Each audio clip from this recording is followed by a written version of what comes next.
Hello नमस्कार दोस्तों, कैसे हो? बढ़िया हो सारे हैं? हाय एवरीवन, कैसे हो भाई? चंगे मस्त। अच्छा ठीक है, एक बार कमेंट सेशन ऑफ कर दो, ठीक है? तो ठीक है दोस्तों, जैसे कि आपकी क्लास स्टार्ट हो गई। हिस्ट्री का चैप्टर में आपको पढ़ा रहा था और हिस्ट्री के चैप्टर में मैं आपको पढ़ा रहा था क्या, ब्रिक्स बीट्स एंड बोन्स, यानी कि क्या भाई, ईंटें मनके और अस्थियां। ठीक है, ईंटें मनके और अस्थियां आपका चला हुआ था और मैंने कहा था कि इस चैप्टर को मैं कंप्लीट अपलोड करूंगा भाई। ठीक है, और कंप्लीट अपलोड का मतलब मैंने लगभग 4 पार्ट आपके बना भी दिए। 4 पार्ट के बाद अब आपका जो पार्ट होगा ये मास्टर वीडियो है, लगभग दो हेडिंग आपकी कंप्लीट हो जाएगी यहां से। और सबसे इस चैप्टर की सबसे इंपॉर्टेंट जो हेडिंग है ना वो है आज, ठीक है, उसका नाम है क्राफ्ट प्रोडक्शन। क्राफ्ट प्रोडक्शन का मतलब होता है शिल्प उत्पादन। ठीक है, शिल्प उद्योग भी बोलते हैं। एक होता है शिल्प, एक होता है शिल्प। ठीक है, शिल्प होता है आपका, अगर हम देखें सिल्क एक रेशम होता है, यानी कि रेशा होता है, जैसे कि आपका कोई भी धागा वगैरह होता है, ठीक है, नाइलॉन, ठीक है, नाइलॉन टाइप में। और ये होता है आपका शिल्प। ठीक, शिल्प का मतलब पत्थरों को काट पीट कर छोटे छोटे स्ट्रक्चर में कोई भी चीज बनाना, जैसे मूर्ति वगैरह बनाना, ठीक है, और मोती बनाना। ऐसे शंख की कटाई करने के बाद हम कुछ बनाते हैं, छोटी छोटी हम मिट्टियों को घोलने के बाद में हम उससे कोई स्टैचू वगैरह बनाते हैं, जैसे पत्थर की कोई मूर्ति बनाते हैं, कोई खेल खिलौने बनाते हैं मिट्टी के। ठीक है, और अगर देखा तो जो मोती होते हैं, मोती यानी कि माला के अंदर जो मोती होते हैं उनको बनाते हैं गोल गोल टाइप में, जो आपने देखे होंगे मोती। ठीक, उनको बनाते हैं। आपके कहीं के गले में टंग रही होगी मोतियों की माला, तो मोतियों जो माला के मोती होते हैं ना उनको मन के बोलते हैं। ठीक है, ये ध्यान रखना। तो इन सभी का उत्पादन करते थे हड़प्पा कालीन लोग। ठीक है, और हड़प्पा यानी कि जो आपकी हड़प्पा सिविलाइजेशन है, इसके अंदर इनका ज्यादातर यूज होता था। और इनके लिए ये नहीं था कि मतलब हड़प्पा के अंदर जितने भी शहर थे, जितनी भी बड़ी सिटियां थी, जितनी भी बिग सिटी थी, उन सभी के अंदर ये काम होता था। ऐसा बिल्कुल भी नहीं है। कुछ इंपोर्टेंट सेंटर ही ऐसे थे जहां पर केवल और केवल शिल्प प्रोडक्शन हुआ करता था, यानी कि आपका शिल्प उद्योग स्थापित हुए थे, यानी कि जहां पर क्राफ्ट प्रोडक्शन आपका होता था। ठीक है, तो आइए एक बार इसको देखते हैं। मैंने यहाँ पे क्या क्या लिखने की कोशिश की, इसका स्क्रीनशॉट ले लेना और अपनी कॉपी में भी इन्हीं को करना। ये इंपोर्टेंट है पूरी चैप्टिंग, यानी कि आपका पूरा हेडिंग है ना, पूरे हेडिंग के ये जूस निकाल के यहाँ पर रख रखा है भाई साहब, पी लो इसको तो। ठीक है, अब देखो क्राफ्ट प्रोडक्शन यानी कि शिल्प उद्योग। ठीक है, शिल्प उद्योग यहां पर लिखा है चुन्हुदडो। ठीक है, ये है चुन्हुदडो। ठीक है, एनसीईआरटी की बुक रीडिंग करना अच्छे से। Chanhudaro is a tiny settlement exclusively devoted to craft production, यानी कि चुन्हुदडो जो था एक बहुत ही, अगर देखा जाए तो मोहनजोदाड़ो जो था, मोहनजोदाड़ो हड़प्पा का एक बहुत बड़ा नगर था, यानी कि बिग सिटी थी मोहनजोदाड़ो। मोहनजोदाड़ो के अंदर ही ये एक बहुत छोटी सी कॉलोनी टाइप में हुआ करता था चुन्हुदडो। ठीक है, ध्यान रखना, ये मोहनजोदाड़ो के अंदर बहुत ही छोटी सी एक कॉलोनी टाइप में हुआ करता था जिसका नाम था चुन्हुदडो। और ये सिल्क यानी कि शिल्प प्रोडक्शन में काफी इंपोर्टेंट था, यानी कि ये क्राफ्ट प्रोडक्शन शिल्प उद्योग में बहुत ज्यादा फेमस था। यहाँ पे शंखों की कटाई होती थी, मूर्ति वगैरह बनती थी, खेल खिलौने बनते थे। ठीक है, और बहुत अलग अलग आइटम्स बनते थे, बर्तन वगैरह भी बनते थे, ये सारी चीजें, यानी कि यहाँ ये इंपोर्टेंट था बहुत ज्यादा। और मैंने बताया ये बिग सिटी नहीं थी, बहुत ही छोटी सी कॉलोनी थी एक, और ये मोहनजोदाड़ो के अंदर स्थित था। ठीक है, Chunhudado is a teeny settlement exclusively devoted to craft production including bead making, shell cutting और metal working, यानी कि यहां पे क्या होता था, बीड मेकिंग होता था। ठीक है, बीड मेकिंग यहां पे हुआ करते थे। ठीक, उसके बाद यानी पत्थरों की कटिंग यहां पे होती थी, शेल कटिंग यानी कि पत्थरों की कटिंग भी यहां पे होती थी, और मेटल वर्किंग यानी कि मेटल से संबंधित भी बहुत सारे कार्य होते थे, यानी कि मेटल से बर्तन वगैरह बनाना, मेटल के खेल खिलौने बनाना। ठीक है, आपने सुना होगा टेराकोटा तो था, टेराकोटा से भी बहुत सारी चीजें बनाई गई थी। टेराकोटा मिट्टी को जलाकर, मिट्टी को भूनकर पकाकर बनाया जाता था टेराकोटा। ठीक है, ये भी ध्यान रखना। मैंने सबसे पहले पार्ट में ही टेराकोटा आपको बताया था, सबसे पहला पार्ट जो मैंने पढ़ाया था उसी के अंदर टेराकोटा बताया था कि टेराकोटा के जो बैल वगैरह खेत में जोतते हुए जो बैल थे, ठीक है, हल के साथ में उनके छोटे छोटे खेल खिलौने बरामद हुए थे। ठीक, उन वे टेराकोटा के ही बने हुए थे। तो ऐसा है था टेराकोटा। तो ध्यान रखना, चुन्हुदडो किसके लिए फेमस था, चुन्हुदडो बीड मेकिंग के लिए फेमस था, शेल कटिंग के लिए फेमस था, और मेटल वर्किंग के लिए फेमस था, ये ध्यान रखना। उसके बाद में आपका सेकंड पॉइंट है the variety of material used to make beads is remarkable. यहां पे लिखा है the variety of material used to make beads is remarkable. Next है techniques for making beads different according to the materials. उसके बाद में नोडुल्स वर chipped into row shapes and then finally flaked into the final form। उसके बाद में specialised drill have been found at Chanhudaro, Lothal and more recently at Dholavira. यहां पे drilled का मतलब होता है छेद करना। देखो सबसे इंपोर्टेंट पता है क्या है, सबसे इंपोर्टेंट ये थी कि ये लोग पत्थरों की भी कटाई करते थे। ये लोग जो मैंने चुनुदड़ो जो शहर था, ये कॉलोनी टाइप में जो था, चुनुदड़ो कॉलोनी के अंदर पत्थरों की कटाई होती थी। सिल्क यानी कि क्राफ्ट प्रोडक्शन का बहुत सारा काम होता था, बर्तन वगैरह भी बनते थे और छोटे छोटे बहुत ही छोटे छोटे काम होते थे यहाँ पे, यानी कि माला के मोती बनाना और मोती के अंदर छेद करना और मोती पे कोई भी स्ट्रक्चर ड्रॉ करनी। ये बहुत ही टेक्निकल काम था दोस्तों। और इस काम को केवल और केवल 3 जगह से परिमाण मिले कि ये काम 3 जगह होते थे। एक था चुनुदड़ो और दूसरा लोथल एंड तीसरा रिसेंटली एट धोलावीरा, यानी कि Lothal and more recently at Dholavira. Dholavira Maharashtra में पड़ता है ये, यानी कि इतने ज्यादा इंपॉर्टेंट थे। और जो आर्किटेक्चर थे, यानी कि उस टाइम पर जो आर्कियोलॉजिस्ट हुए, आर्कियोलॉजिस्ट ने भी इतना मतलब ये सोच के हैरान हुए कि यार इतने छोटे छोटे, मतलब आपने एनसीईआरटी की बुक जब पढ़ोगे ना उसमें फोटो दी हुई है, मैं लगा दूंगा सर एक बार, हाँ माला के मनके की फोटो लगा दो। देखो अब ये लगेगी आगे, तो यहां पे ध्यान दो। तो इसमें कितने छोटे छोटे मनके हैं, यानी कि कितने छोटे छोटे मोती है और इन मोतियों की कटिंग करते थे, इनके बीच में छेद करते थे। तो यानी कि एक बहुत टेक्निकल काम था। एक तो छोटी छोटी चीजों के अंदर छोटे छोटे छेद करना, ये बहुत टेक्निकल काम था। और हमारे जो आर्कियोलॉजिस्ट है, ठीक है हटा दो, और हमारे जो आर्कियोलॉजिस्ट है उन्होंने इस बात पे थोड़ी सी ये सोच के परेशान हुए कि यार उस टाइम पे भी इतनी ज्यादा टेक्नोलॉजी थी इनके पास में कि छोटी चीज के अंदर छेद कर देते थे ये लोग, ठीक है, और छोटी छोटी चीजों को कटिंग कराई।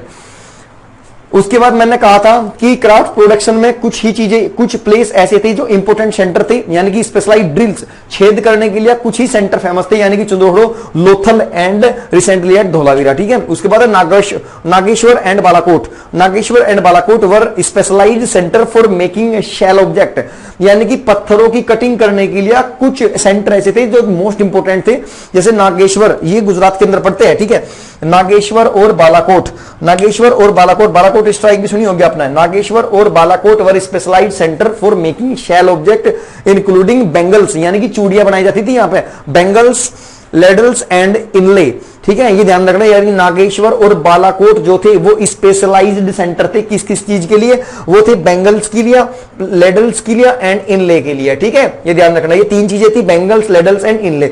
उसके बाद नेक्स्ट आपकी हेडिंग जो है सेंटर्स ऑफ प्रोडक्शन, यानी कि उत्पादन के केंद्र कहां कहां थे, यानी कि एक्सपोर्ट इंपोर्ट के सेंटर कहां कहां थे, ठीक है। मार्केटिंग करने के जो सेंटर थे, फेमस सेंटर, वो कहां थे इनके।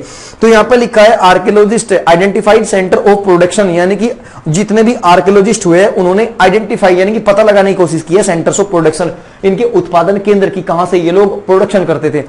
By looking for raw material and tools use, यानी कि कहां से ये लोग रॉ मटेरियल को इकट्ठा करते थे, जो हड़प्पा के लोग थे, कहां से उनको कच्चा पदार्थ मिलता था, कहां से उनको रॉ मटेरियल मिलता था और कहां पे वो कहां से इंपोर्ट करते थे। और मशीन यानी कि टूल्स का वो यूज करते थे, तो कहां से करते थे, ठीक है। टूल्स भी तो खरीदते होंगे कहीं ने भाई, एक बात बताओ, वो रॉ मटेरियल भी खरीदते थे ये लोग, ठीक है। अपने पास अगर है तो ठीक है, नहीं है तो दूसरे एरिया से मंगाते थे। और जो टूल्स थे यानी कि हथियार वगैरह थे, जो मशीनरी थी, जो औजार थे इनके चीजों को बनाने के, मैन्युफैक्चर करने के, उनको भी तो ये लोग परचेज ही करते हो कहीं ना कहीं से, या फिर बनाते होंगे या फिर किसी दूसरे स्थान से मंगाते होंगे। अब देखो waste is one of the best indicators of craft production.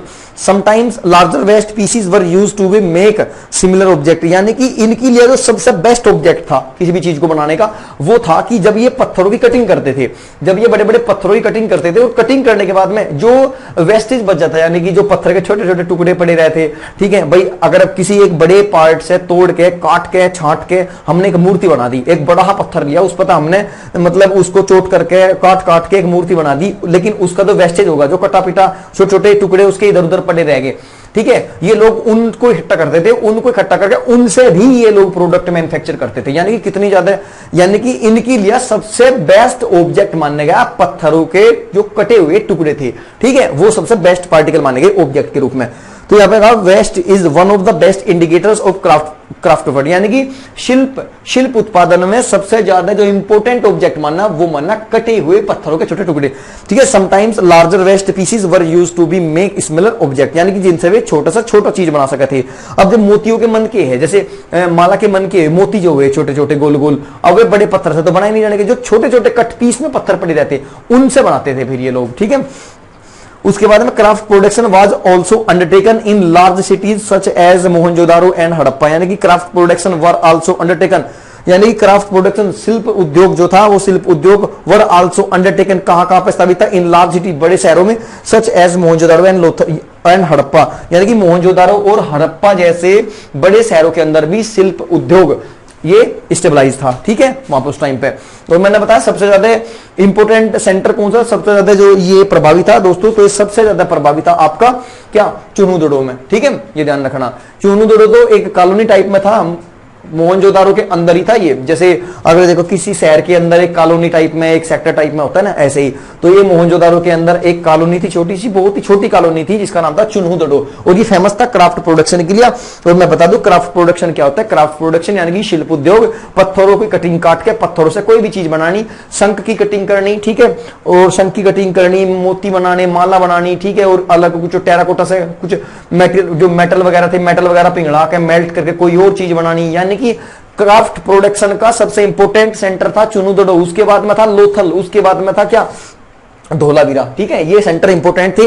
ये सेंटर जितने भी थे ये सारा का सारा अपना जो मार्केटिंग करते थे, यानी कि इंपोर्टेंट सेंटर कहां है, यहां लिखा centre of production. Centre of production की अगर देखा जाए तो मोहनजोदारो और हड़प्पा, ये हड़प्पा सिविलाइजेशन के सबसे बड़े नगर थे। हड़प्पा सिविलाइजेशन के सबसे बड़े नगर कौन कौन से थे, मोहनजोदारो और हड़प्पा। और मोहनजोदारो कैपिटल मानी जाती है हड़प्पा की। हड़प्पा सिविलाइजेशन जो थी, हड़प्पा सभ्यता की राजधानी, हड़प्पा की राजधानी मोहनजोदारो को ही माना जाता है। और मोहनजोदारो विच नोन आल्सो मर्तकों का टीला। ठीक है, मोहनजोदारो को मर्तकों का टीला भी कहा जाता है, क्योंकि यहाँ पे जब खुदाई तो यहाँ इतने कंकाल निकले थे, बहुत सारे कंकाल यहाँ से निकले, तो इसीलिए उन्होंने बताया कि यहाँ मर्तकों का टीला है, इसीलिए तब से मोहनजोदारो का नाम मर्तकों का टीला रख दिया गया। ठीक है भाई, तो यहां तक तो कोई दिक्कत नहीं है। क्राफ्ट प्रोडक्शन पढ़ लिया, क्या था क्राफ्ट प्रोडक्शन, शिल्प उद्योग। और सेंटर ऑफ प्रोडक्शन कहां से, इनका जो मेन सेंटर था वो कहां था, यानी कि इनके जो क्राफ्ट प्रोडक्शन का सेंटर था वो कहां था, मैंने बता दिया, मोहनजोदारो और आपका हड़प्पा। उसके बाद में स्ट्रेटजी ऑफ प्रोक्यूरिंग मटेरियल्स, ठीक है, स्ट्रेटजी ऑफ प्रोक्यूरिंग मटेरियल, यानी कि इनका जो रॉ मटेरियल था, ये लोग उस रॉ मटेरियल को कहां कहां से प्राप्त करते थे, उन चीजों के बारे में पढ़ेंगे। लिखा है procured from the subcontinental and beyond. ठीक है, यानी कि जो उपमहाद्वीप थे, उपमहाद्वीपों से ये लोग क्या क्या दिया करते थे, यानी कि आसपास के जितने भी कंट्री थे उन कंट्री से ये लोग क्या क्या मंगाते थे। ठीक है, अब यहां पर लिखा हुआ है देखो, the Harappans procured materials for craft production in various ways, यानी कि क्राफ्ट प्रोडक्शन में जो भी रॉ मटेरियल का यूज होता था वो आसपास के देशों से एक्सपोर्ट किया करते थे ये लोग। टेराकोटा टोय, टेराकोटा मैंने बताता हूं टेराकोटा क्या है। टेराकोटा एक धातु है जो मिट्टी को गर्म करने से बनाई जाती है, मिट्टी को पकाने से, यानी कि आज के टाइम पे जो भट्टे से निकलने वाली ईंट होती है ना, लाल ईंट, जिसको ब्रिक्स बोलते हैं, ब्रिक, भट्टे की ईंट जो होती है, उसी को टेराकोटा मानते थे उस टाइम पे पहले। ठीक है, तो हालांकि इतना है, इस मिट्टी में तो भाई जो घर की ईंट बनी रहती है, इसमें तो एक ही तरह की मिट्टी यानी कि एलुवियल सॉइल ही होती है, वो खेत वाली। लेकिन अगर बात करें टेराकोटा में, तो टेराकोटा के अंदर कई अलग अलग तरह की जो वैरायटी थी सोइल्स की वो थी। ठीक है, यानी कई अलग अलग तरह की मिट्टियां थी, उनको मिक्स करके और उनमें पानी वगैरह डाल के गारा बनाकर और उसके बाद ईंट बनाते हैं, उस ईंट को पकाते थे और उसी पकी हुई ईंट को ये बोलते थे टेराकोटा। अब आगे बात समझ में, टेराकोटा क्या था, आज के टाइम में ईंट बोल सकते हैं भाई साहब। अब देखो यहां लिखा क्या है, ज्यादा सीरियस ना हो, इतना सीरियस मत हो, उसमें मत जाओ, आज का दौर नहीं है, ये हड़प्पा कालीन युग है, आज से लगभग 2500 साल पहले की बात है ये। ठीक है, आज की नहीं है। अब देखा, the Harappans procured materials from for craft production in various ways. Terracotta toy models of bullock cart, यानी कि टेराकोटा से क्या मिले, टेराकोटा से कुछ खेल खिलौने मिले, कुछ खेल और खिलौने जमीन के अंदर से निकले जो टेराकोटा के बने हुए थे। और खेल खिलौने कैसे थे, बुल्क कार्ट, यानी कि बैलगाड़ी। ठीक है, छोटी छोटी बैलगाड़ी, जैसे बच्चों के हम ट्रैक्टर ट्रॉली ले लेते हैं, तो ऐसे ही यहां से छोटे छोटे खेल खिलौने मिले बैलगाड़ी के। ठीक है, ये suggest that this was one important mean of transporting goods and people across land routes, यानी कि जब खेल खिलौने इन्हें मिले जमीन के अंदर से, तो ऐसा अनुमान लगाएगा, ऐसा मानेगा कि उस टाइम पे ट्रांसपोर्ट का सबसे बढ़िया साधन जो था वो बैलगाड़ी थी। बैलगाड़ी के माध्यम से लोग एक स्थान से दूसरे स्थान पे जाया करते थे, घूमते थे अपने रिश्तेदारों के यहाँ, बैलगाड़ी में जाया करते गीत गाते हुए आराम से। ठीक है, उसके बाद में क्या लिखा है ध्यान दो। ठीक, इन्होंने कहा कि bullock cart suggest that this way was important mean of transporting good and people across land routes, यानी कि जमीन के रास्ते जब लोग बाग इधर से उधर जाया करते थे, तो उस टाइम पर ट्रांसपोर्ट का सबसे बढ़िया जो साधन था वो बुल्क कार्ट यानी कि बैलगाड़ी हुआ करता था, बुल्क कार्ट। ठीक है भाई, अब उसके बाद नेक्स्ट है another strategy another strategy for procuring raw materials may have been to send expeditions which stabilise communication and with local communities. और यहां पे ये कहने की बात की कि अगर इनको यानी कि अगर हड़प्पा कालीन लोग यानी कि हड़प्पा के अंदर जो लोग रहते थे, अगर उनको रॉ मटेरियल्स की जरूरत होती थी तो वे पहले तो अपने एरिया से ही उसकी नीड को पूरा कर देते। अगर अपने पास रॉ मटेरियल नहीं है तो फिर वे क्या करते थे, जो अदर कम्युनिटी है यानी कि जो दूसरे एरिया के लोग हैं, जैसे राजस्थान के लोग हुए, जम्मू के लोग हुए, हरियाणा के लोग हुए, गुजरात के लोग हुए, आपस में एक दूसरे से क्या कर लेते, एक दूसरे से एक्सपोर्ट इंपोर्ट कर लिया करते। ठीक है, ये ध्यान रखना। तो सर उस टाइम पे कितने रुपए में एक्सपोर्ट इंपोर्ट करते? भाई साहब मैं आपको बता दूं, उस टाइम पे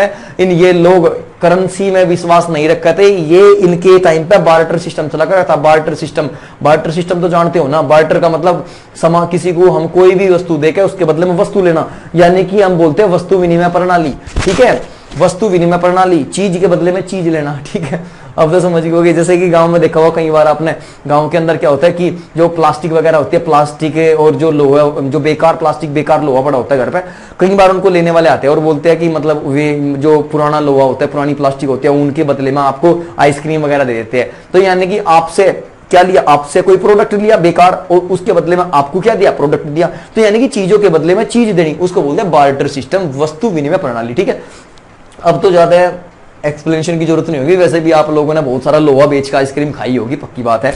ठीक है, और रोटी के अंदर चीनी भर के भी खाई होगी। ये सारी बचपन की आदत है यार, हर कोई करता है, इनको आप ही दुनिया में लगना हो। ठीक है, अगर मार्स प्लेनेट पता ही हो, मार्स पता ही हो तो भाई जादू हो फिर तुम। ठीक है, तो धूप में निकला करो, धूप से खाया करो। ठीक है, अब उसके बाद देखो, another strategy of procuring raw materials may have been to send expedition which stabilise communication and with local communities. यानी कि इनकी जरूरत का जो सामान था ये अपने आप ही अपनी जरूरत को पूरा कर लेते थे। अगर इनके पास में नहीं है तो अदर कम्युनिटीज से ये उनको क्या कर लेते थे, ले लिया करते थे। उधार लो, चक कैश लो, कैसे भी लो, ले लेते अदर कम्युनिटीज है। उसके बाद में contact with distance land. Contact with distance land यानी कि सुदूर क्षेत्रों से संबंध। सुदूर क्षेत्रों से संबंध का मतलब होता है, संपर्क का मतलब होता है यानी कि अपने से जो दूर के लोग हैं उनके साथ कैसे कॉन्टैक्ट कर रहे थे ये लोग। ठीक है भाई, फोन तो थे नहीं, मिस कॉल कर देंगे या फिर मेल कर देंगे या फिर मैसेज कर देंगे, व्हाट्सएप का दौर था नहीं उस टाइम पे। तो ध्यान रखना, contact with distance land. Copper was also bought from Oman, यानी कि उस टाइम पे जब भाई देखो उस टाइम पे ये क्राफ्ट प्रोडक्शन के अंदर कुछ मटेरियल यानी कि कुछ मेटल खरीदा कर रहे थे, और वो मेटल जैसे कॉपर हुआ था। अब कॉपर की इन्हें जानकारी अपने इंडिया में तो थे नहीं भाई। ठीक है, उस टाइम पे इंडस यानी कि अपने इंडिया में तो इन्हें पता नहीं था कि कॉपर भी है। तो उस टाइम पे ये लोग यानी कि हड़प्पा काल के लोग थे, उस टाइम पे तांबे का जो इंपोर्ट कर रहे थे, यानी कि तांबे को खरीदा कहां से करते, ओमान से खरीदा करते। अब ओमान कहां है सर? ओमान की अगर बात करें तो ओमान ये अरबियन पेनिनसुला का एक हिस्सा है, यानी कि अरब प्रायद्वीप सुना है क्या ज्योग्राफी के अंदर? अरब प्रायद्वीप। ठीक है, अरबिया प्रायद्वीप यानी कि अरबियन पेनिनसुला का सबसे साउथ का जो सिटी है, ठीक है, उसी को बोलते हैं ओमान। यानी कि ओमान एक देश है, मुस्लिम कंट्री है ओमान, ध्यान रखना। ठीक है, भारत इधर पाकिस्तान, इधर अफगानिस्तान, इधर Iraq, Iran, Iraq, Kuwait, Oman, ऐसे है। ठीक है, यानी copper was also bought from Oman, copper को, तांबे को ओमान से खरीदा जाता था। उसके बाद है Mesopotamia text datable to the 3rd millennium BCE refer to copper coming from religions called Magan, a name of Oman। यानी इन्होंने क्या कहा, इन्होंने कहा कि before common era refer to copper coming, यानी कि उस टाइम की बात है ये, जब हड़प्पा सभ्यता थी। हड़प्पा सभ्यता के टाइम पे जो कॉपर था वो कॉपर कहां से आता था, ओमान से आता था। ओमान का जो नाम इन्होंने उस टाइम पर रखा, उस टाइम पर ओमान का नाम मगन, MAGN, मगन से ये लोग इंपोर्ट करते थे। ठीक है, यानी कि ओमान का उस टाइम पर नाम क्या था भाई, मगन, MAGN, मगन। उसके बाद में है next finds include Harappan seals, weights, dice and beads which suggest contact with religion named Dilman। अगर हम बात करें फाइंड्स इंक्लूड, इनके अंदर भाई तांबे के साथ साथ ये लोग और क्या खरीदते थे, तांबे के साथ साथ हड़प्पा काल के जो लोग थे वो क्या क्या खरीदते थे, सील्स यानी कि मोहरे वगैरह खरीदते थे, और उसके बाद वेट यानी कि बाट वगैरह, बाट तराजू में तोलने वाले बाटों को खरीदते थे। डाइस का मतलब होता है पासा, एंड बीड्स का मतलब क्या होता है भाई बताओ, चैप्टर में ही है, ब्रिक्स, बीड्स का मतलब मनके। ठीक है, तो यानी कि ये लोग मनके वगैरह खरीदते थे। अभी देखो यानी कि वहां से इतने चीजों को मंगाते थे और मंगाकर बनाते भी थे, एक्सपोर्ट भी करते थे, इंपोर्ट भी करते थे। ठीक है, क्या क्या अब मैंने लिखा है, find include Harappan seals, weights, dice and beads. ठीक है, which suggest contact with religion named, यानी कि Dilmun, the island of Bahrain. ठीक है। द आइलैंड ऑफ बहरीन, आज के टाइम पे तो बहरीन है, आज के टाइम पे तो बहरीन देश है, आज के टाइम पे तो बहरीन देश है, उसी पे यानी कि पुराने टाइम पे, उस टाइम पे जब हड़प्पा सभ्यता थी, हड़प्पा सिविलाइजेशन थी, उस टाइम पे बहरीन का नाम था दिलमन। ठीक है, तो दिलमन से क्या लगा, दिलमन से कांटेक्ट करते थे ये लोग, दिलमन यानी कि बहरीन से ये लोग कांटेक्ट करते थे। और कांटेक्ट किसके लिया भाई, सील्स के लिया, वेट्स के लिया, डाइस के लिया और बीड्स के लिया, समझ गए भाई, ये ध्यान रखना। और कॉपर का इंपोर्ट कहां से करते थे, कॉपर को इंपोर्ट करते थे ओमान से, और ओमान को उस टाइम पे ये लोग किस नाम से जानते थे, ओमान को मगन के नाम से जानते थे भाई, ठीक है, अ नेम ऑफ ओमान। उसके बाद में नेक्स्ट पॉइंट देखो, लाइकली दैट कम्युनिकेशन, ये लास्ट वाला पॉइंट है, likely that communication with Oman, Bahrain और मेसोपोटामिया। ठीक है, मेसोपोटामिया आपने सुना होगा, वर्ल्ड की सबसे पुरानी यानी कि वर्ल्ड की सबसे क्लासिकल जो सिविलाइजेशन है वो मेसोपोटामिया की सभ्यता ही है। ठीक है, मेसोपोटामिया की सभ्यता, और ये इराक ईरान वाले एरिया में थी। ठीक है, ईरान में थी, ये ध्यान रखना। तो देखिए, likely that communication with Oman, Bahrain और मेसोपोटामिया वाज बाई सी। ठीक है, was by sea. Mesopotamia text refer to Meluhha, ठीक है, Meluhha as a land of seafarers, beside we find descriptions of ship and boats on seals. यानी कि अगर देखा जाए तो यहां पे किसके माध्यम से ये लोग ट्रेडिंग करते थे, तो यहाँ पे बिसाइड्स, इसके अलावा we find depiction of ship and boats, यानी कि ये शिप और बोट्स को भी वहीं से ही क्या करते थे, खरीदते थे ओमान से, इनसे। क्यों, क्योंकि भाई ये जो कंट्री है ना, जितने भी मोमडन कंट्री है, यानी अगर देखा जाए पाकिस्तान के पास में भी समुद्र है, अफगानिस्तान के पास में नहीं है, पाकिस्तान के पास में है, और ये ओमान, ठीक है, जितने भी ज्यादातर मुस्लिम कंट्री थी ये इन चीजों को उस टाइम पर बनाते थे। और जितनी भी सिविलाइजेशन हुई, मैंने कहा जितनी भी सिविलाइजेशन हुई है, सारी की सारी सिविलाइजेशन किसी ना किसी नदी के किनारे हुई। तो जब नदी के किनारे हुई तो नदियों में ट्रांसपोर्ट का सबसे अच्छा जो साधन माना जाता है वो बोट माना जाता है, नाव। तो इसलिए ये जो कंट्री थे, इनकी जो सिविलाइजेशन थी वो भी नदी के किनारे थी, और जब नदी के किनारे थी तो ये लोग मैन्युफैक्चर इंडस्ट्री थी इनके पास में, किनकी, बोट्स की। ठीक है, तो ये शिप और बोट्स भी बनाते थे, और जो हड़प्पा काल के जो लोग थे वो इनसे ही ये सारी चीजें खरीदते थे। तो यहां पर लिखा कि कॉन्टेक्ट विद डिस्टेंस लैंड, यानी कि दूर जमीन पर, यानी कि दूर देशों में हमारा उनके साथ संपर्क कैसा था।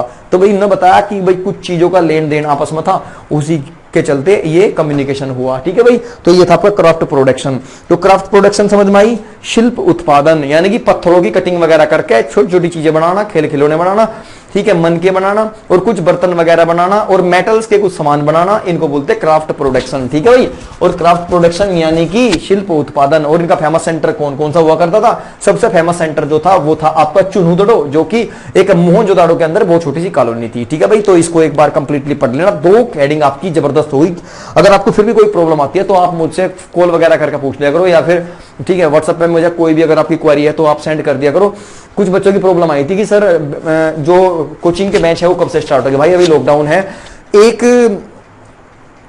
एक मई से आपकी क्लास ऑनलाइन शुरू होगी, जूम ऐप के माध्यम से शुरू होगी, वो नहीं स्कूल वाला जूम नहीं होगा। जूम पे हम चीजों को क्लैरिफाई करेंगे और क्लियरिटी भी देगी, क्लियरिटी फुल एचडी में क्लास चलेगी, आपकी साउंड की कोई प्रॉब्लम नहीं होगी, वीडियो क्वालिटी की कोई प्रॉब्लम नहीं होगी। ठीक है, अधिक जानकारी के लिए आप लोग हमारी ऑफिशियल नंबर पे कांटेक्ट कर सकते हैं। ठीक है, डिस्क्रिप्शन में मिलेगा नंबर। तब तक के लिए अगर आपको वीडियो अच्छी लगे तो लाइक शेयर और कमेंट करना ना भूले। और भाई साहब आपका अपना चैनल है, थोड़ा प्रमोट करा दो, शेयर वगैरह कर दो और लाइक वगैरह जमकर ठोका करो। ठीक है भाई, बाकी मिलती है कल, तब तक के लिए नमस्कार, धन्यवाद, जय हिंद, वंदे मातरम।